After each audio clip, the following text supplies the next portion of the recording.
에스겔서 13장 10절로 14절이 되겠습니다. 백성을 현혹하였으므로 말하기를 화평이라 하였으나 화평은 없었도다. 누군가가 담을 쌓으니 보라 다른 사람들이 잘 이겨지지 않은 회반죽을 바라는도다. 너는 잘 이겨지지 않은 회반죽을 바른 자들에게 그것이 무너져 내릴 것이라고 말하라. 폭우가 내릴 것이라 또 오 큰 우바가 너희는 떨어질지며 폭풍은 그것을 부술지어다. 보라 그 담이 무너져 내렸을 때 너희가 발랐던 회반죽이 어디 있느냐고 너희에게 말하지 않겠느냐. 그러므로 주 하나님이 이같이 말하노라.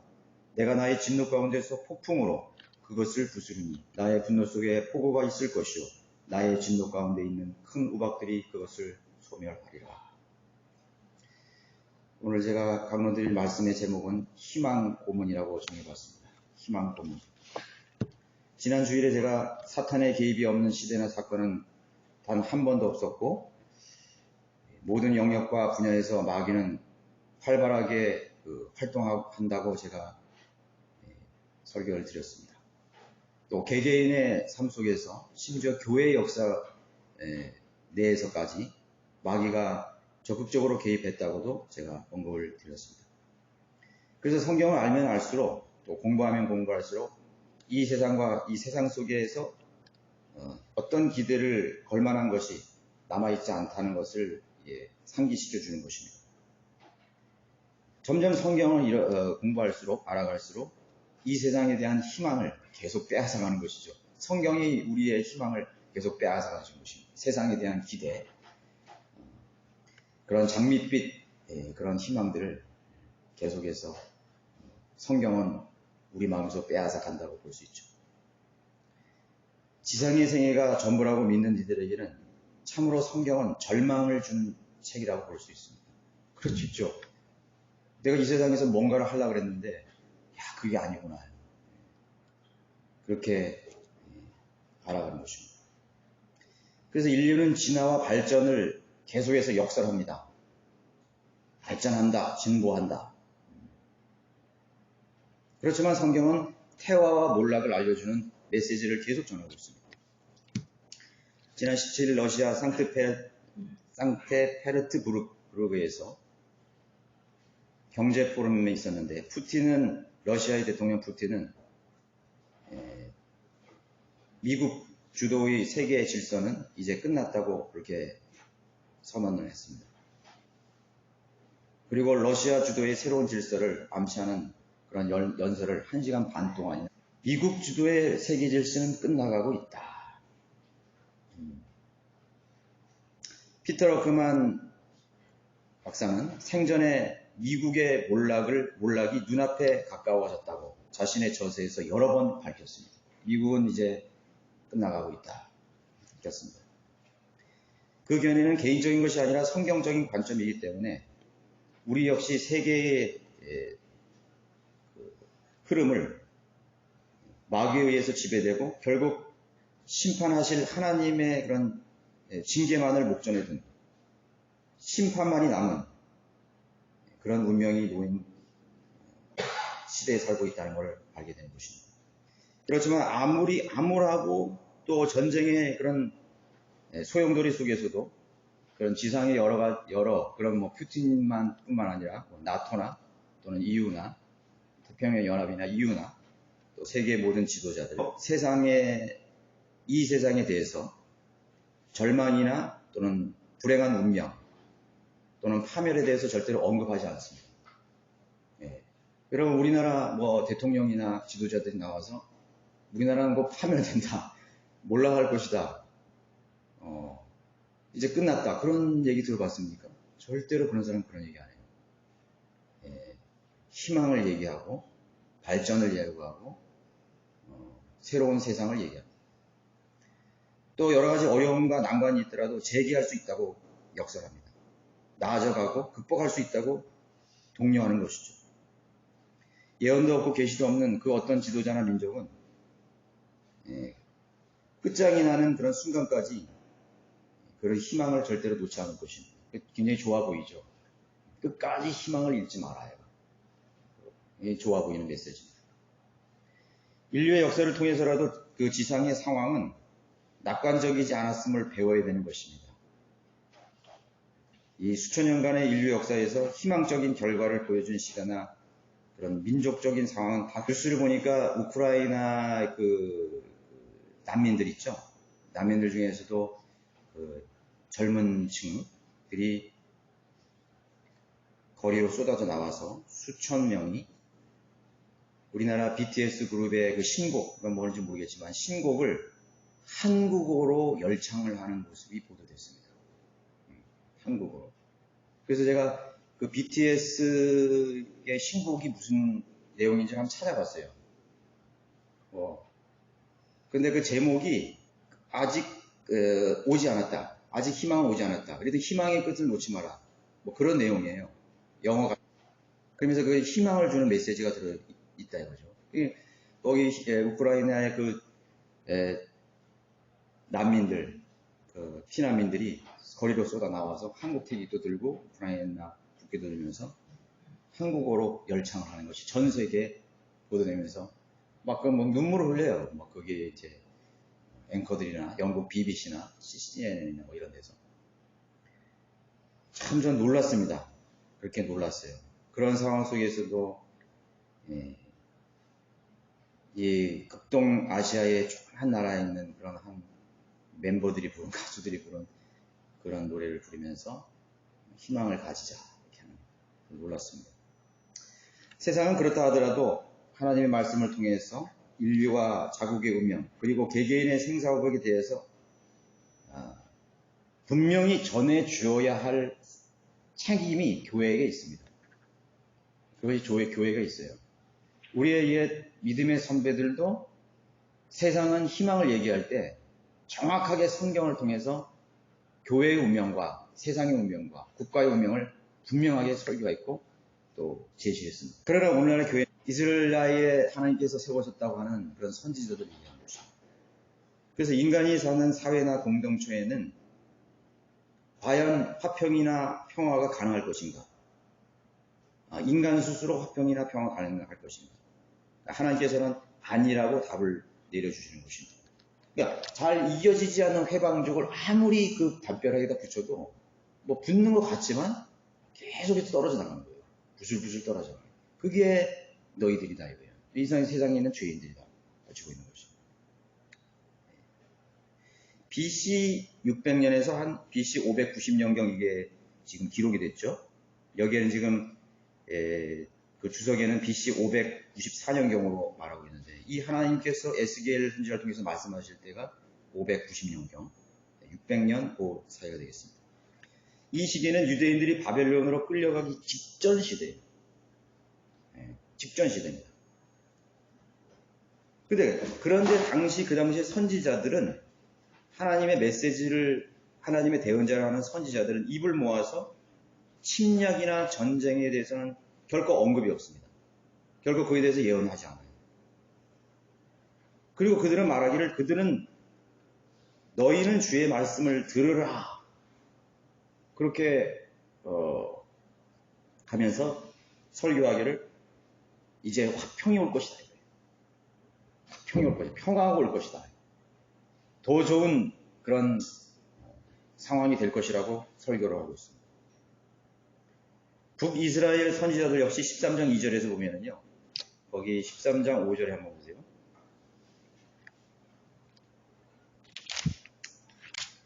너희 성벽이 무너진 곳에 올라가지도 아니하였으며 주의 날의 전쟁에 대비하려고 이스라엘 집을 위하여 장벽을 만들지도 아니하였도다. 선지자들이 이렇게 이야기하는 것입니다. 선지자들이 그렇다는 것입니다. 너희는 성벽이 무너진 곳에 올라가지도 아니하였고 주의 날의 전쟁에 대비하려고 이스라엘 집을 위하여 장벽을 만들. 전쟁의 날을 대비하려고 해야 된다는 것입니다. 지금 곧 전쟁이 일어난다 이거예요. 비참한 상황이 이제 닥칠 것이다 이거죠. 그거를 얘기하고 전쟁을 대비해야 되는데 그걸 얘기하지 않아요. 평화라고 얘기하는 것입니다. 북의 이스라엘도 그렇고 남유다도 그렇습니다. 이 배교한 이스라엘 민족에게 내리시는 하나님의 징계는 이웃 강국들에게 침략을 당하는 그런 전쟁이었습니다. 주로 이스라엘의 심판은 전쟁이었습니다. 혈과 육에 대한 전쟁이었습니다. 그리고 그 전쟁은 패배로 끝날 것이라는 예언이에요. 패전입니다. 그 패전뿐만 아니라 패전으로 따라오는 그런 운명들, 노예의 민족이 된다는 것입니다. 노예의 민족. 그럼 비극적 역사가 펼쳐질 것이라는 것을 예언해주고 있는 것입니다. 그게 하나님의 심판입니다. 그러니까 전쟁이 곧 있을 것이다. 인류 역사에서 전쟁의 역사라고 여러분 많이 들어봤죠? 그 하나님의 심판이죠. 중세 암흑기 1500년 동안에 그 암흑기가 한창일 그 1059년경에 십자군 전쟁이 일어났습니다. 십자군 전쟁. 신성 로마 제국의 황제가 교황에게 굴복하면서 그게 발단이 됐어요. 그렇게 하면서 황제의 교황의 권위를 세우기 위해서 봉건지주들을 모아서 예루살렘을 탐환한다 이거예요. 예루살렘은 곧 제3이다 이거예요. 이 신성한 거룩한 전쟁에 참여하는 십자군을 참여하는 모든 죄들을 면죄해 주겠다는 그러한 교황의 칙서를 내리는 것입니다. 그렇게 해서 시작된 것이 십자군 전쟁. 그게 암흑시대예요. 그 교황의 세력들이 수많은 바이블 빌리버들을 핍박하고 죽이는 그런 시대였습니다. 무르익었던 시대. 하나님 심판이 뭐예요? 십자군 전쟁이에요. 십자군 전쟁은 7번 7차 원정까지 갔어요. 그게 몇 년간 이루어진지 아세요? 200년간 이루어졌습니다. 200년에서 250년 동안 유럽의 모든 그런 젊은이, 심지어는 소년병도 있었어요. 한 번 첫 번째 원정이 4만 명에서 4만 명 가고, 원래 영차도 있어요. 1차 전쟁 이후에 4만 명이 갔습니다. 다 죽었어요. 두 번째는 10만 명이 모였는데, 가다가 절반 이상이 전부 다 발칸반도에서, 그게 7번이나 200년 동안 일어났다는 거죠. 얼마나 처참했어요. 하나님의 심판이죠. 로마 카톨릭에 대한 하나님의 심판. 암흑기 동안에도 그렇게 심판이 됐어요. 자, 우리나라도 전쟁이 있었죠. 인도 차이나도 전쟁이 있었고. 미국이 아무리 전쟁에 참전하지 않으렸습니다. 1차 대전 때도 사실 미국이 참전 안 하려고 했어요. 근데 할 수 없이 참전했죠. 왜 그런지 아세요? 유럽에 진 빚을 받기 위해서 전쟁에 참전한 거예요. 2차 대전도 마찬가지예요. 2차 대전도 미국이 절대로 참전 안 하겠다고 했어요. 근데 어떻게 됐죠? 미국은 독일 유보트가 미국 상선을 침몰시켜가지고 무려 2,000명까지 죽는 사건이 일어났는데도 미국은 참전 안 했어요. 그런데 하나님께서 일본을 들어서 진주만을 폭격했죠. 루즈벨트가 하는 수 없이 2차 대전에 참전하게 된 것이죠. 하나님의 심판이죠. 참전은 하나님의 심판이에요. 그걸 알아야 되는 것입니다. 그러니까 미국이 그때는 배교가 한참 무익을 때 그런 시기였습니다. 미국 사람들은 한국 전쟁에서도 죽었습니다. 5만 5천 명이 사상자를 냈죠. 하나님의 심판입니다. 월남 전투도 다 마찬가지입니다. 그것이 전쟁의 역사입니다. 대비하라 이거죠. 대비하라는 것은 무엇입니까? 마음을 돌이키라는 것입니다. 회개하고 하나님께로 돌아오고 믿음을 가지라는 것입니다. 죄인인 인간은 모이게 되면은 또 만나면 다투고 갈등하는 존재임을 성경은 가르쳐주고 있는 것입니다. 절대로 화합을 할 수가 없는 거예요. 여러분 시골의 작은 마을이 겉으로는 아주 평화롭게 보이죠? 야, 저 마을에 들어가면 이제 평화롭겠다. 이웃이 사촌처럼 지내고 나눠 쓰고 대문도 없고 아니 시골 여러분 마을에 들어가 보세요. 들어가 보면 질시와 다툼, 시기와 갈등으로 그렇게 얽혀져 있는 것입니다. 그 조그마한 평화롭게 보이는 마을도 그것으로 얽혀 있어요. 여러분 부부 사이도 부딪히죠? 여러분 부부 사이도 다투며 갈등하고 살지 않습니까? 그게 인간이에요.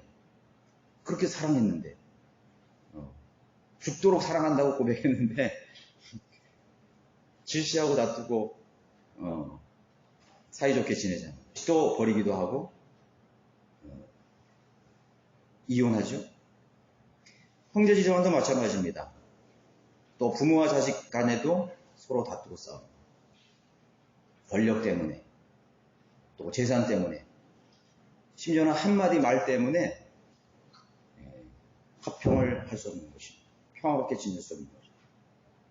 인간에게 화평이 어디 있겠습니까? 잘 이겨지지 않는 반죽을 바르는 것도 같은 것입니다. 외교 정치를 잘해야 된다. 국가와 국가, 민족과 민족. 우방국이라는 것은 없어요. 영원한 우방국이라는 것은. 남북 평화의 댐이 무슨 소용이 있겠습니까? 미소 정상회담이 필요해요. 유엔 협의 등. 평화협정은 모두 전쟁 협정으로 다 바뀌어버리는 것입니다. 미래에 또 한번 이스라엘은 로마 카톨릭과 유엔에 의해서 속임을 당하게 되는 것입니다. 팔레스타인의 무장연합, 무슬림 연합국과 공동평화협정에 사인하게 될 것입니다. 화평이 없다고 그러는데, 잘 이겨지지 않는 반죽이라고 그러는데도 어떻게 하면 그렇게 한번 얽혀볼까? 어떻게 하면 아울러서 평화를 한번 맺어볼까? 무단히 노력하는 것입니다. 그래서 또 속는 거예요. 계속 속아 넘는 것입니다. 마귀들은 우리에게 계속 협상 테이블로 우리를 계속 이끄는 거죠. 마귀가 이불을 협상 테이블로 이끄는 것처럼, 미혹한 것처럼. 야, 우리 한번 믿는 마귀가 그것을 붙이는 것입니다. 보라, 다른 사람들이 잘 이겨지지 않는 회반죽을 바르는다. 너는 잘 이겨지지 않는 회반죽을 바른 자들에게 그것이 무너져 내릴 것이라고 말하라요.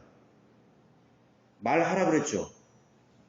에스겔 선지자들에게 너는 잘 이겨지지 않는 회반죽을 바르는 자들에게 이제 무너져 내릴 것이라고 말하라요.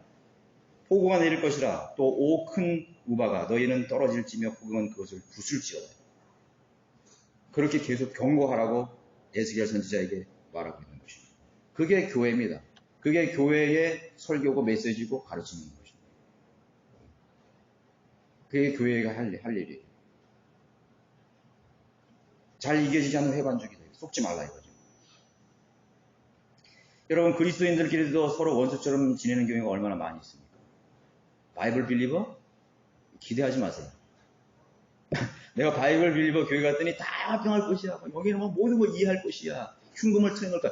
흉금을 다 트렸는데 저기는 그거를 역으로 나를 흠을 잡아가지고 나를 정죄하고 나를 곤란하게 만든. 같은 믿음과 같은 영을 가졌지만은 아직도 그 사람은 잘 이겨지지 않는 회반죽과 같은 존재예요. 부활의 몸을 입을 때까지는 신뢰 대상이 아닙니다. 나 모든 걸 다 내놔야지. 저 형제는 저 자매는 날 믿을 수 있을 거야. 이해할 수 있을 거야. 그렇게 생각하지 마세요. 아니에요. 어쩌면 여러분들이 그렇게 말해요. 형제님 어떻게 저렇게 설교할까? 그렇습니다. 사람이라는 게 어떤 존재인지 알게 될 것이에요. 다투고 질시하고 얼마나 많이 있는 것이에요. 그러니까 성경대로 믿는 교회라고 찾아왔는데 사람들이 실족을 하는 것입니다. 그걸 모르고 오면 실족해요. 그래서 저는 성경 공부할 때도 분명히 가르쳐요. 여기라고 마귀가 공격하지 않는 것입니다. 내 똑같은 인간이다. 같은 지식과 같은 믿음을 가졌지만은 그 인간은 어디 가지 않는 거예요. 똑같은 것입니다. 그걸 우리가 알고서 시작을 해야 되는 것입니다. 옛자는 마귀적 성품이죠. 옛자는 마귀적 성품입니다. 그러면 언제 화평이 올 수 있습니까? 죽어야만 화평이 오는 거예요. 그 사람이 죽어야지. 나하고 뭐 이해관계고 갈등이 있는데 그 사람 죽어버렸어. 여러분, 배우자가 막 갈등하고 서로 싸워. 못 살겠다 하는데 그 배우자가 먼저 죽어버렸어요. 그럼 화평이 오는 거예요. 집에 편한 거예요.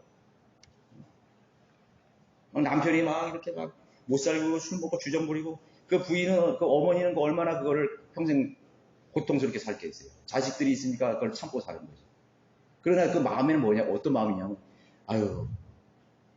제가 뭐 빨리 죽어야 되는데. 그게 인간이에요. 겉으로는 그렇게 할 수 없지. 그 돌아가시니까 속으로 그래요. 막 울지만은, 잘 죽었다. 잘 갔어.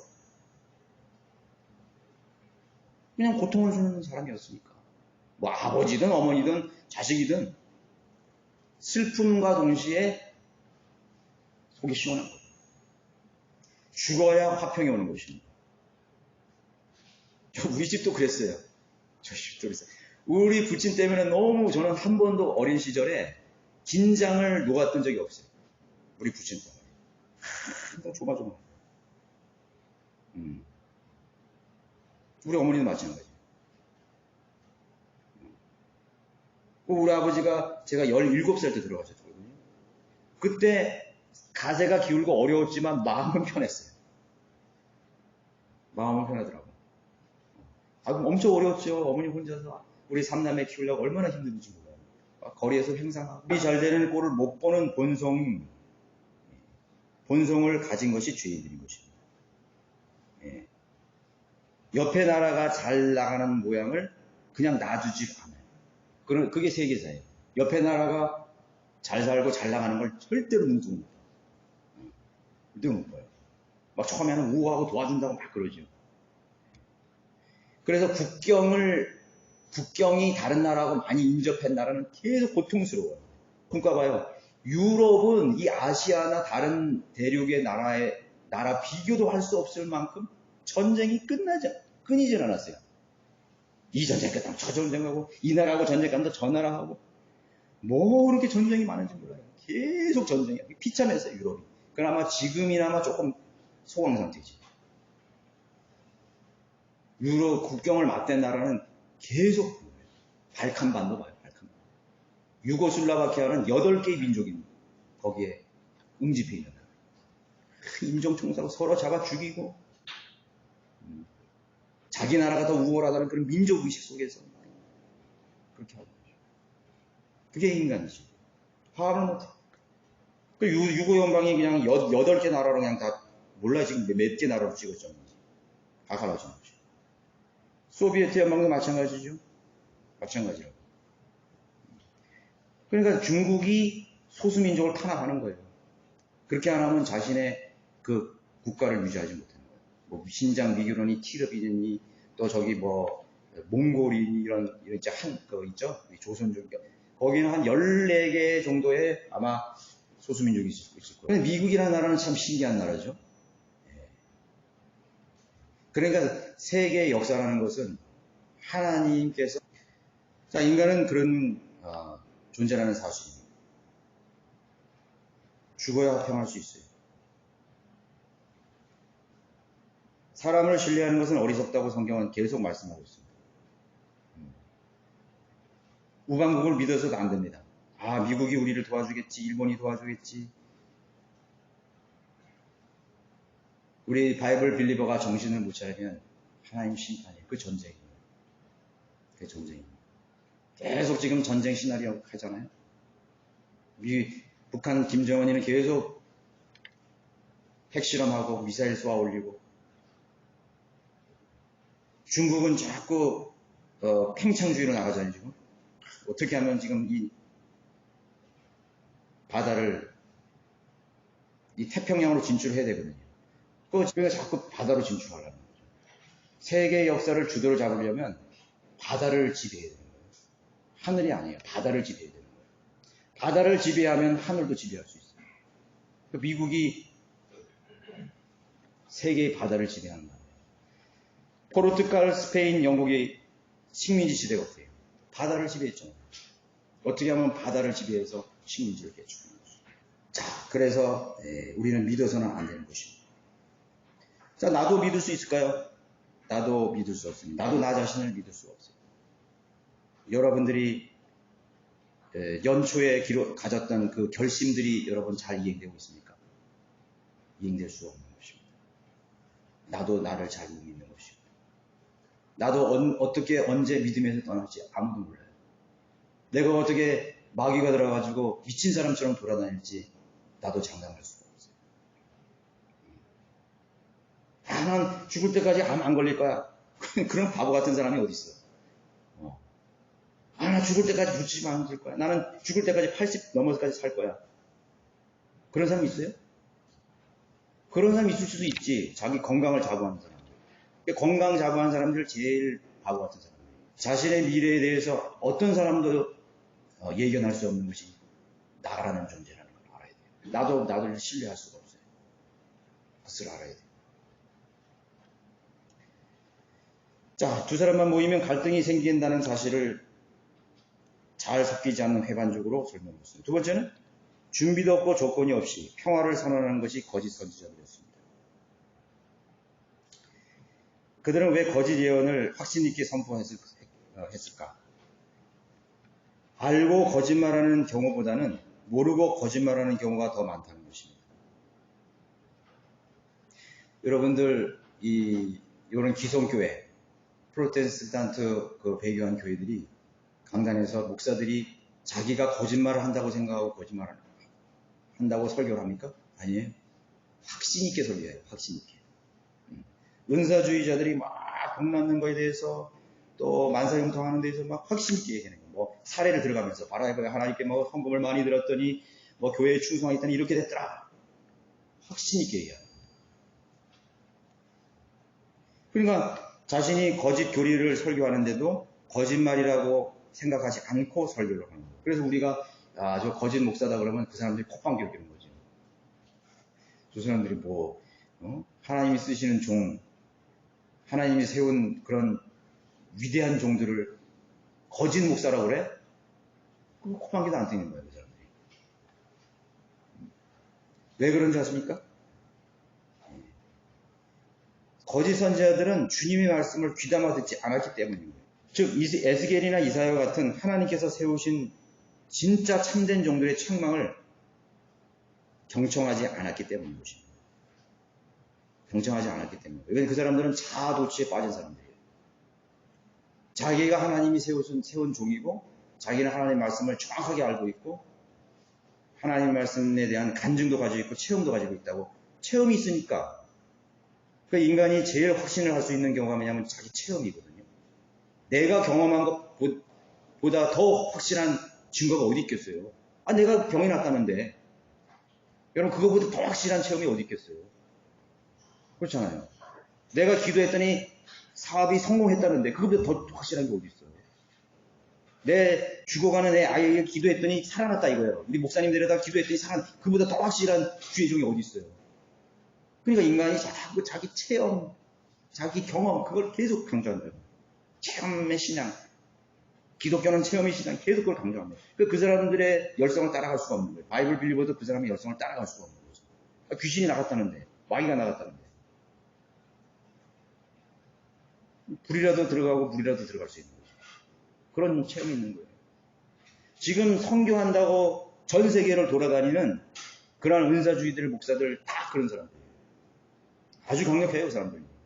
힘 있다고. 패기가 있다고요. 그 바이블 빌리버 따라가지 못하잖아요. 따라가요? 못 따르는 거지. 그냥 마귀의 영이 그들을 쓰는 거예요. 실질적으로 쓰는 거예요. 그런데 성경대로 믿는 교회의 성도들이나 사역자들은 누가 써야 되냐면 성령이 써야 되거든요. 근데 성령이 안 쓸 수가 없어요. 기도도 안 하고 하나님 앞에 자기 구복하지 않기 때문에 드리지 않기 때문에 맨날 지식만 있는 거야. 지식만 있고 형식만 있고 맨날 그런 거예요. 몰락이에요. 바이블 빌려 이제 그렇게 하면 몰락하는 거지. 20년, 30년이 됐는데 해외에 나간 선교사가 단 한 명도 없다는 건 너무 수치스러운 거예요. 너무 수치스러워요. 설교자가 필요한데 설교자가 없다는 게 너무 수치스러워요. 이 헛된 자긍심만 자꾸 가지는 거야. 우리 그거 다 버려야 돼요. 헛된 자긍심. 바이블 빌려야 됐어요. 저 같으면 다 쓰레기야. 그게 뭐 어쨌다는 거예요. 하나님 바른 말씀과 하나님 성령이 쓰시는 그런 좋은 조건을 가지고도 성령 충만하게 살지 못해요. 다른 헛된 것만 관심 가지고 있고 교회만 왔다 갔다 하고 있어요. 주님을 위해서 헌신하는 바이블 빌려가 몇 퍼센트나 되겠어요? 다 왔다 갔다 하는 거지.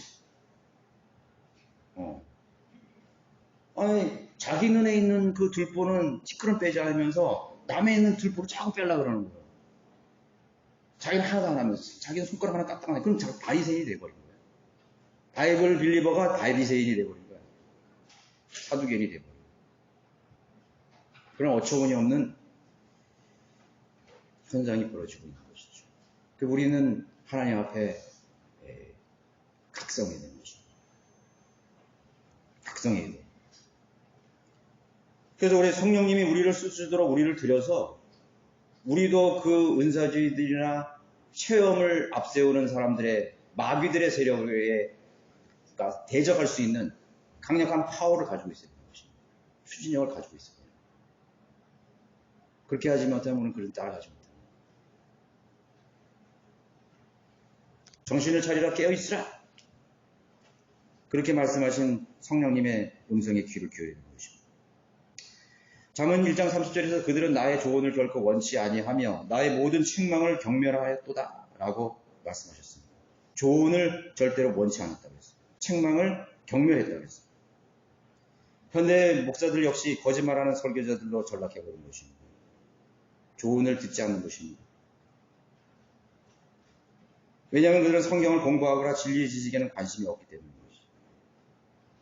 어떻게 하면 교회를 키워볼까? 성장시켜볼까?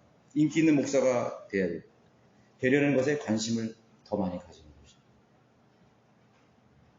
설교자가 사람에게 환심을 가지려고 하면 제대로 된 설교가 가만히 생겨버렸어요. 저도 지역교회 설교자지만 내가 과연 무엇을 위해 설교를 하는가? 사람들에게 인기를 끌려는 설교를 하려고 하는 것이죠. 유튜브가 다 망쳐놨어요. 지금 청취자들을 위해서 서브스크라이버를 하나님께서 부르시는 사람은요, SNS 뭘 통해서 그것뿐만 아니라 어떤 경우를 통해서 하나님께서 모아주시네요.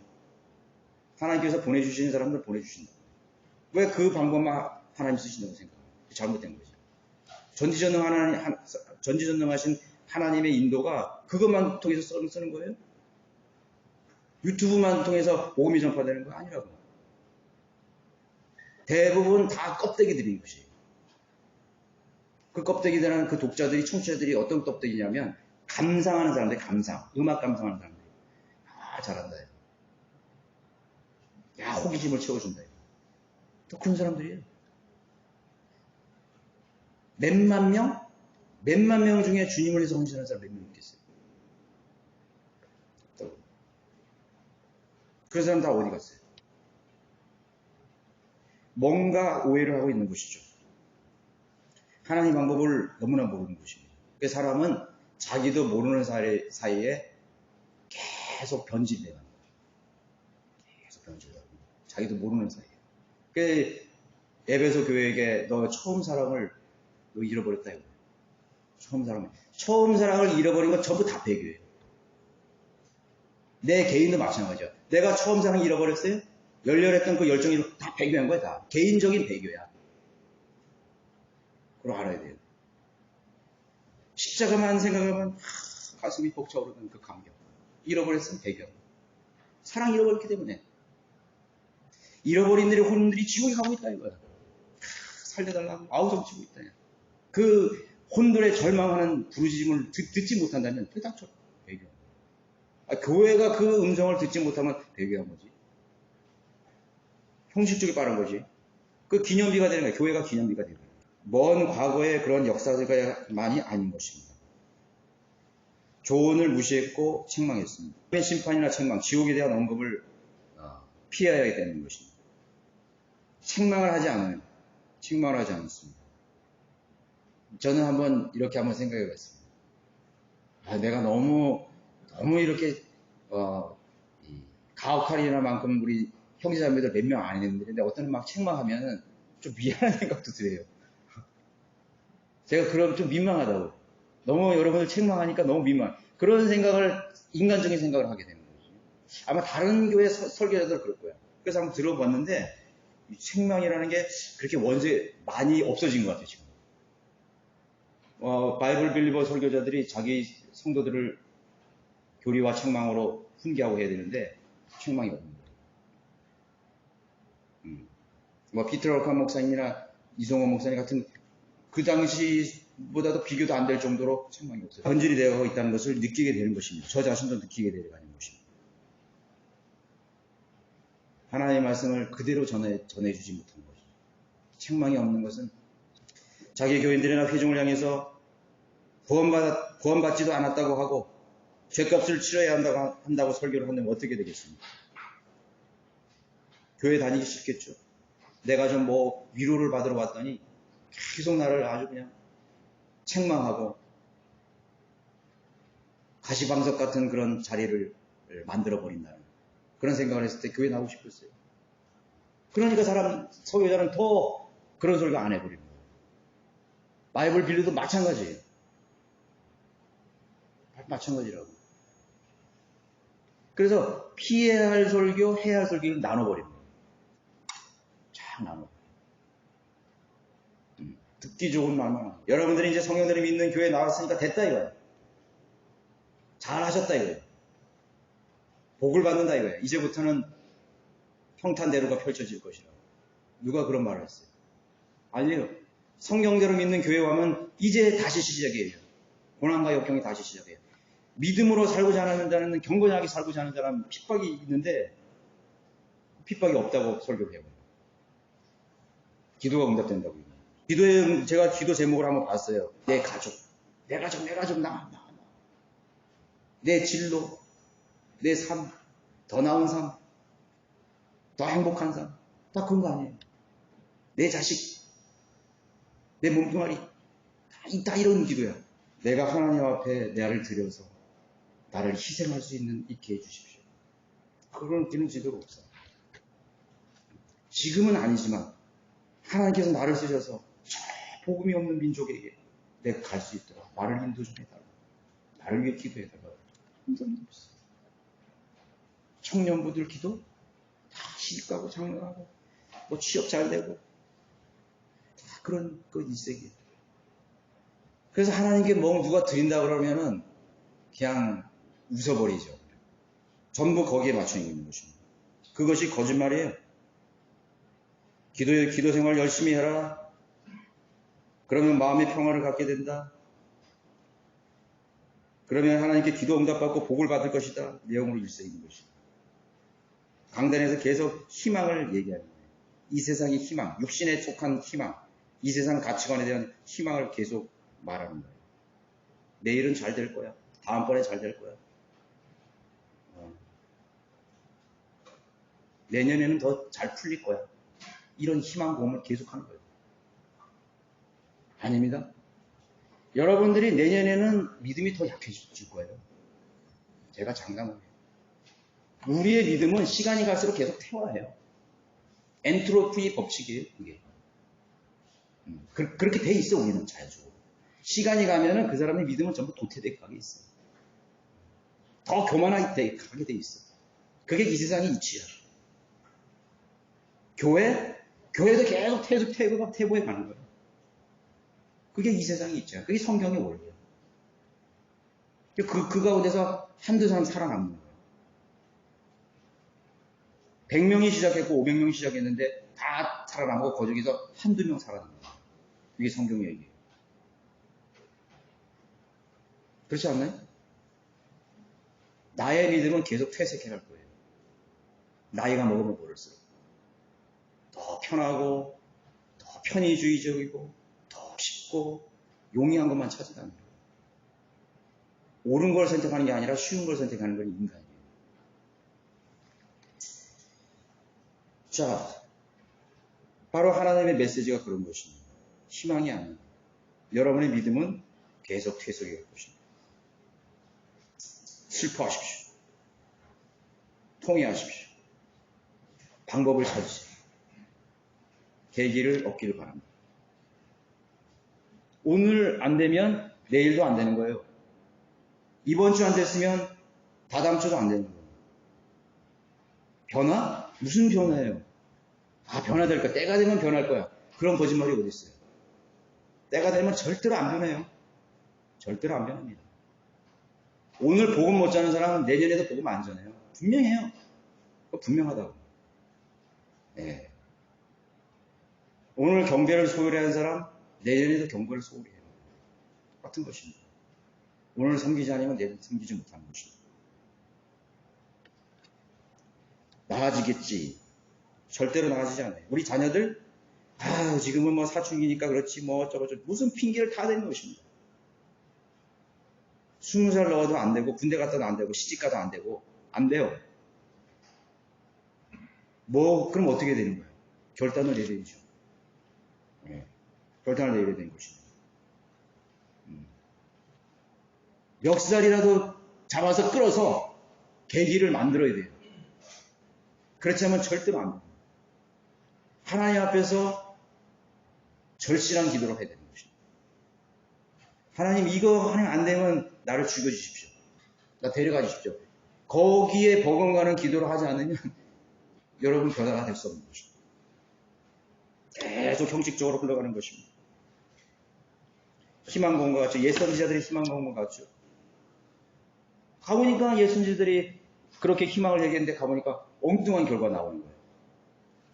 바벨론, 아시리아, 포로되고 시체들이 널브러지고 살아가는 그런 사람들 다 비참하게 죽고 말이죠. 끝났어. 믿음 생활, 즉 교회 생활, 종교적 열성으로 살아야 물리적으로 풍요롭게 된다고 하는 내용은 성경에 없어요. 그것을 목적으로 하나님 섬기는 거야. 여러분, 하나님 섬기는 게 왜 섬기는 것이죠? 나를 희생하기 위해서 하나님 섬기는 거예요, 사실. 나를 희생하기 위해서 섬기는 거라고. 교회에 온 거는 섬김, 희생하려고 온 거예요. 나를 드리기 위해서 온 거예요. 근데 사람들은 적당히 타협을 보거든요. 나 먼저 살고 찌끄러기로 하나님께 드리는 거예요. 나 먼저 시간 쓰고 찌끄러기로 하나님 시간 드리는 거예요. 그렇잖아요? 다 그거예요. 뭐 좀 했다고 이렇게 생생을 내는 거죠. 희생이라는 건 없어. 교회에 희생이라는 건 없어. 희생하는 그 사람이 정말 하나님 섬기는 거예요. 그렇잖아요? 교회는 하나님 희생하게 온 거예요. 전부 내 편하자고 믿음 생활하는 거죠.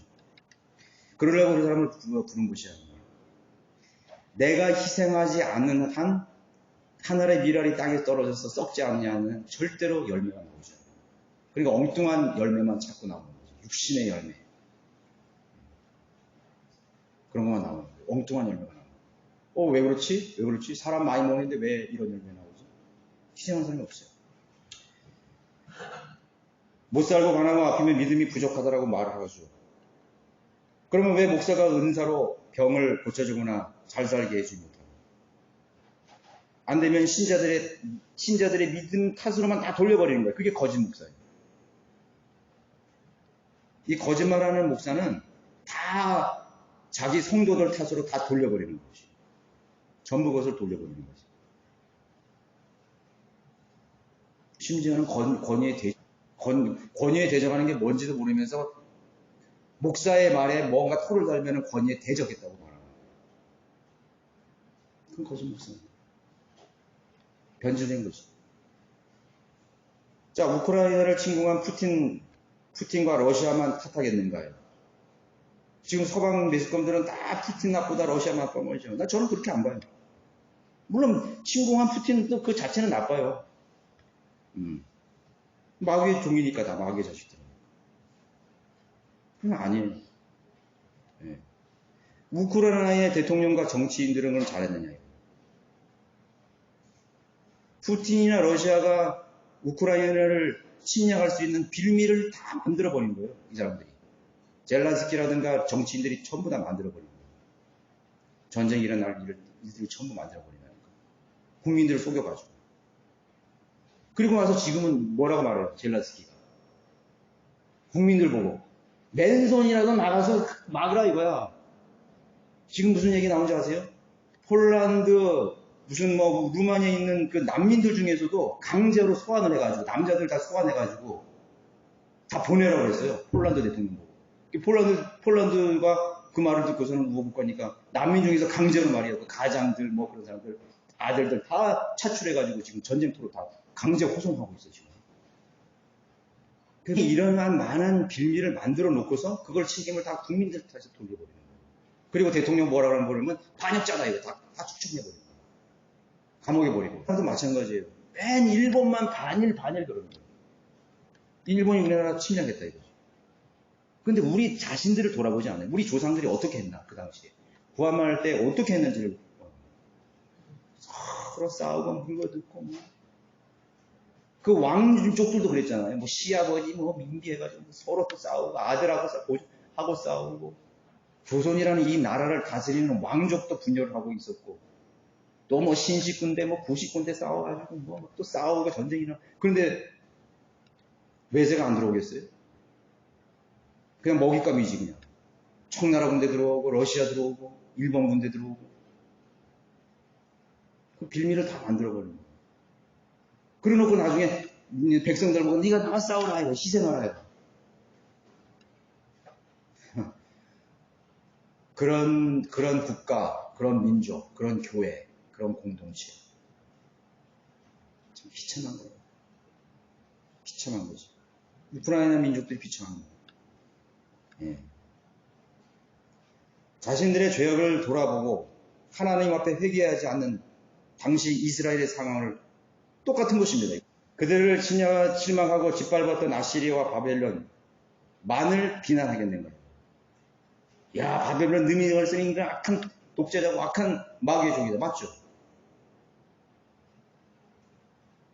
아시리아의 사내립이 나쁜 그런 존재다. 맞긴 맞죠. 왜 그 사람들이 침략해서 도탄에 빠지도록 그렇게 빌미를 제공하고 환경을 만들어줬어요. 분명히 했잖아요. 전쟁을 대비하라고 그랬잖아요. 하나님 앞에 나와서 회심하고 하나님의 율법으로 돌아오고 하나님의 선지자의 말에 경청하라고 말씀하셨죠. 그걸 안 했다고요. 안 했습니다. 오히려 하나님께 쓰시는 종들을 핍박하고 박해했습니다. 순수한 백성들을 짓밟아버린 것입니다. 말을 짓밟아버렸다고. 그리고서 하는 말이 뭐냐면은, 아, 하나님 왜 우리를 지켜주지 않았습니까? 라고 원망을 하는 것입니다. 인간은 참, 하여튼, 적반하적이죠. 아, 하나님 왜 나의 기도를 안 들어주셨습니까? 내 위기 때 왜 나를 보호해 주시지 않았습니까? 왜 하나님 우리 가족을 지켜주지 않았습니까? 우리 애들 왜 저렇게 놔뒀습니까? 이러고 앉아있다고. 그러니까 인간이 그런 반응을 하는 거죠. 자기는 하나도 돌아보지 않는 거죠. 누구 탓을 하겠어요? 예. 그것도 나중에 하나님 탓을 더 돌리다. 내가 할 만큼 했잖아요, 하나님. 인간이 고작 하는 말이 그거예요. 할 만큼 했지 않습니까, 하나님 내가. 응? 내가 신학원도 했잖아요, 그 어렸을 때 그렇게. 응?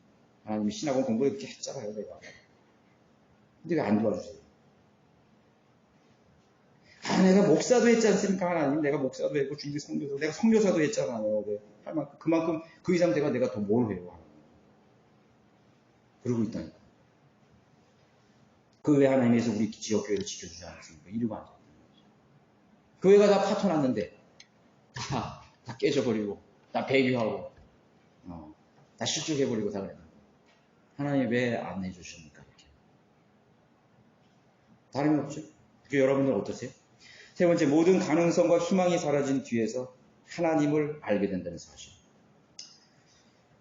시대 상황을 정확히 안다는 것은 하나님을 안다는 것과 비례할 수 있는 것입니다. 미래를 알려면 성경을 살펴봐야 합니다. 자신의 미래를 알고자 한다면 성경을 상고하고 묵상하고 공부를 해야 할 수 있는 것입니다. 아, 나의 미래는 어떨 것인가. 그래서 성경을 먼저 꽤 놀라는 거예요. 소스라치게 놀라. 나의 미래가 이랬구나. 아, 안 되겠다. 정신 차려야 되겠다. 내 마음을 다시 한번 굳게 해야 되겠다. 내가 엉뚱한 것에 관심을 가졌구나. 자기를 돌아보게 되는 것입니다. 성경을 봐야 돼요.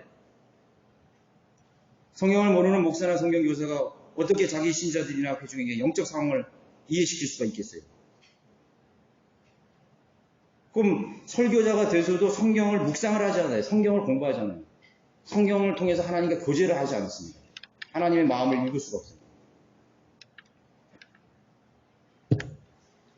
신학교 공부하면 다 한 거예요? 그러니까 신학교 공부하면 그거 다 한 줄 알아. 성경을 다 안 줄 아는 거죠. 난 다 안다, 이거. 저는요, 성경 여러분보다 더 몰라요. 솔직히 말해서. 내가 준비해서 이거 쓰는 건 잘하는 것 같죠? 사실 저 아는 거 아무것도 없어요. 여러분 똑같아. 똑같은 짓 좀 수준이 낮을 뿐이에요. 단지 하나님께서 저를 여기 그냥 세우신 거예요. 저 성경 진짜 몰라요. 우리 자매도 어떤 데 이렇게 보면은, 잘한다. 나보다 더 잘하는 게 뭐야. 내가 준비를 하고 이렇게 하니까 잘하는 것 같죠? 사실 이게 아니야. 준비하면 누구나 그렇게 할 수 있어요. 그런 지식도 그런데 하물며 하나님과 영적 교제를 하겠어요? 영적 교제를 하고 있는 거예요. 하나님 말씀 속에서 기도를 통해서 하나님과 은밀한 교제를 나누겠어요? 은밀한 교제를 나누지 못하니까 하나님의 음성을 못 듣는 거예요. 성도들의 영적 상황을 이해를 못하는 것입니다. 그러니까 기도도 못 해줘요. 마치 엘리 선지자처럼. 엘리 제사장처럼. 하나님 말에, 하나님 불렀는데 뭔 말인지 몰라. 성령님이 떠났죠. 그 맨날 똑같은 얘기만 하는 거죠. 계속 맴도는 거예요. 저도 계속 똑같은 설교 한다고 생각하실지도 모르겠습니다. 똑같은 얘기예요. 그럼 저는 어떤 분이 여기 오셔가지고 그런 말을 할 때 좀 굉장히 충격받았어요. 제가 이렇게 했거든요. 우리 성경대로 믿는 설교자들 설교 많이 들어보세요. 도움이 많이 됩니다. 했더니 자기가 몇 년간 들어봤는데 이제 들을 게 없어요. 그 사람 탐망할 것 하겠어요? 그분 탐망하겠어요? 성령님이 주시는 메시지나 설교는 새로워야 되는데 그분이 그렇게 얘기했다는, 제가 물론 다른 성경을 믿는 우리 지역교회 설교자들을 폄하하거나 그러니까 말이 안 해요. 근데 그분이 잘못된 거예요. 사실은. 반복적으로 들어야죠. 또 듣고 또 듣고 들어야죠. 그러나 제가 느낀 건 뭐냐면 하나님께서 주시는 하나님의 말씀은 새로워야 되는 거예요. 충격을 줘야 돼요. 도전을 줘야 돼요. 새로운 것을 내 속에서 끄집어내서 발견하도록 해야 되는 것이에요. 52주 설교를 하는데 그거를 계속 매너리즘에 똑같이 돌아가는 거예요. 문제가 있는 것이죠. 설교자도 자기 자신을 돌아가야 돼요. 성도들도 돌아가야 되는 것입니다. 하나님을 만나야 됩니다. 골방에서 하나님 만나 공부해야 됩니다. 현대교회 미래도 마찬가지죠. 잘 이겨지지 않는 회반죽처럼 시간이 지나면 다 떨어져 나가 결국 담벼락도 다 허물어지고 그 건물도 다 남고 지금 결론이 뭐예요? 폭풍이 오고 비바람이 오니까 전부 다 허물어져서 다 부서지는 거예요. 그래서 12절에 보니까 보라 그 무너진 담이 무너져 내렸을 때 너희가 발견할 때 발랐던 회반죽이 어디 있느냐? 먼지가 내서 전부 다 날아가 버렸어요. 우리 이 시대의 교회를 얘기해 주는 거예요. 너희 믿음이 다 어디로 갔는가 없어져. 처음에는 그럴싸하게 다 반죽을 붙였는데 전부 다 날아가 버려요. 무슨 이유였든지. 그리고 발랐던 사람은 어디 가나 없어져. 그래서 세상의 죄인들이 교회의 신물을 느끼는 거예요. 환멸을 느끼는 거예요. 얼마나 하나 보자. 얼마나 하나 보자. 그렇게 사람들이 지켜보는 것입니다. 이 시대의 복음이 어떻게 전파되고 있는지, 마음 졸이며 기도하고 행동하는 성도가 턱없이 부족한 시대가 되었습니다. 턱없이 부족한 시대가 되었습니다. 뭐 처음에는 하는 것 같더니 다 사라져버렸어요. 황폐한 폐가처럼 다 되어버렸습니다. 영적으로 폐가가 되어버린 것과 다름이 없습니다. 그리고 거기에는 망상이 그들을 지배하고 있습니다. 헛된 꿈이 있을 뿐이에요. 실현되지 아니할 망상만이 맴돌보는 것입니다. 현대교회의 설교자들이 판을 치고 있는 것입니다. 그런 교회에서 빠져나와야 되고 또 바이블 빌리버 교회들은 그것을 빨리 탈피해야 됩니다. 헛된 망상 속에서 빠져나와야 돼요. 빨리 빠져나와요. 자기 자신도 거기서 빠져나오는 거예요. 결론적으로 16절에서 이스라엘을 위하여 화평의 환상을 보라. 16절에 한번 보세요. 거기 13장 16절. 즉 그들은 예루살렘에 관하여 예언한 이 이스라엘의 선지자들이며 이스라엘을 위하여 화평의 환상을 본다거나 실은 화평이 없도다 주가 알았노라. 화평의 환상에 지나자니 환상을 본다고 하는 것입니다. 오늘날 교회들도 라오디게아 교회의 상황과 같은데, 근데 사람들이 이상해요. 자기 교회가 바이블 빌리버 교회라고, 자기 교회는 라오디게아 교회 시대가 아니라고 해요. 라오디게아 교회라고 생각을 안 하는 모양이에요. 아니에요. 우리 여기 원주 성경 침략에도 라오디게아 교회가 될 수 있어요. 왜 그런 생각을? 지금 라오디게아 시대의 교회 상황이 되고 있을지도 몰라. 그걸 왜 모르는지.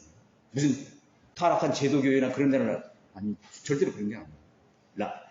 원래 소아시아의 교회들 다 성령대로 믿는 교회로 시작했잖아요. 다 그렇게 시작했다고. 그런데 라오디게아 교회가 등장한 거지. 시대 상황도 그렇고. 부자고 부유하고 아무것도 부족한 것이 없다. 그렇지만 하나님의 평가는 뭐예요? 그것이 환상이에요. 부유하고 부자고 아무것도 부족한 것이 없다. 그것이 환상이라는 거예요. 환상이에요. 여러분들이 잘 먹고 잘 살면 환상이 빠진 거예요. 나 부족한 것이 없다. 그 듣질 않아. 다른 사람의 얘기를 듣질 않아요. 저 사람이 나를 참견하는 것 같고 나의 생활에 개입하는 것 같고 간섭하는 것 같이 들리는 거지. 그러니까 아무 소리도 안 들리는 거지. 그렇죠? 하나님께서는 이 말씀을 통해서 못 들으면요, 사람을 통해서 나를 얘기하거든요. 저 형제나 저 설교를 통해서 얘기할 수 있고. 근데 그것도 안 들리는 거예요. 하나님 보시기에는 비참하고 가련하고 가난하고 눈 멀고 헐벗은 교회인 거죠.